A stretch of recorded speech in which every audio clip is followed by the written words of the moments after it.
Amin'ny vanim-potoana toy izao dia miandry ireo mpanjifa hoe inona indray ny zava-baovao vokarin'ny Telma. Tamin'ity taona ity zany dia misy karazany 5 izy ireo atombokako amin'ny mora indrindra Telma K1. Ny vidiny dia 4,4 ariary.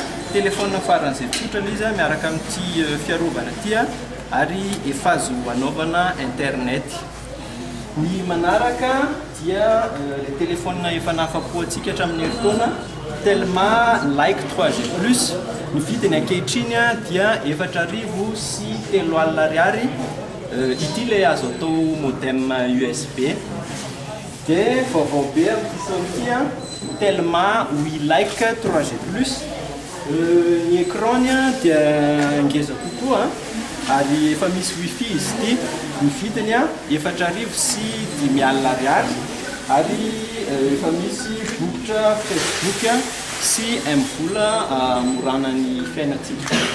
Dia ny smartphone indray smartphone faran'izay mora, tsy tena hoe mora indrindra eto an-tany fa toko hoe mora indrindra aty Afrika angambany.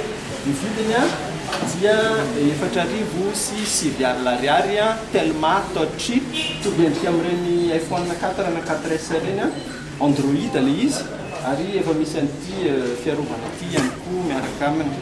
Ary ny farany ilay tena top zany dia ity Telma F1 na F1.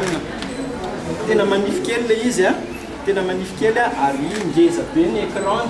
Afaka apitahako amin'ity Samsung S6 Edge ity ireo ny angezany sy ny manifiny.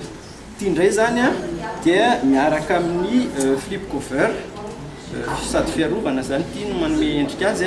Ny vidiny dia 4,9 sy ariary. Ray sy azafady oui. Dia efa misy fanomezana ao anatin'ilay boatin'ilay izy boatin'ilay F1 ao anatin'ity poketra kely moromorona ity. Tsy lazaiko anareo inona anatin'ity fa tongava amin'ny Telma Shop dia vitanareo ilay izy amin'ny tena izy.